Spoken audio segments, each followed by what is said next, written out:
The sky was no longer blue. It was black, burned by fire, smoke, and the lights of machines that did not belong to this world. After the invasion, cities became graveyards.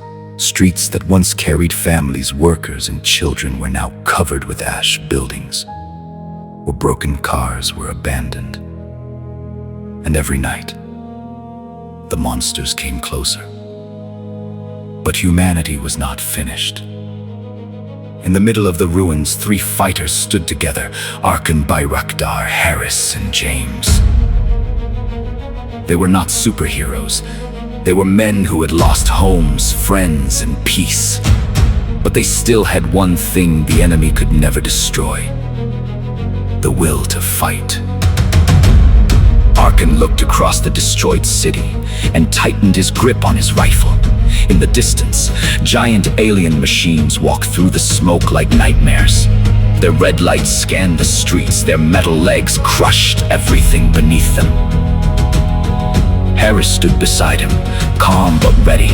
He had seen fear before, but he never let it control him. "They think we are broken," Harris said. "Let them believe that." James checked the last ammunition box and looked at both of them. "We have one chance," James said. "If they pass this street, the camp is gone."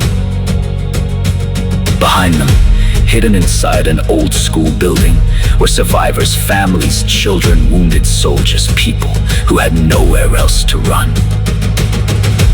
This was not just a fight for land. This was a fight for every life behind them.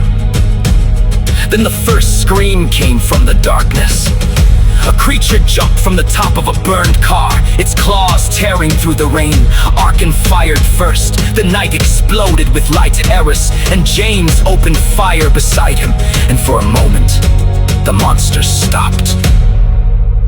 But only for a moment. More creatures came from the alleys. They moved fast, crawling over walls, climbing over wreckage, surrounding the three fighters from every side. The ground shook as a massive alien beast rose behind them, taller than the buildings, roaring into the storm. James shouted, "Fall back!" But Arkan did not move. He looked at the monster, then looked at Harris and James. "No," Arkan said, "not today." Harris smiled a little. "That's what I wanted to hear." The three men stood shoulder to shoulder. Rain hit their faces, fire burned around them. The sky flashed with alien beams and helicopter lights. Behind them, the survivors watched from the broken windows, praying that these three would hold the line. The monster charged. Arkan fired into its chest. Harris aimed at its eyes. James threw the last explosive under its legs.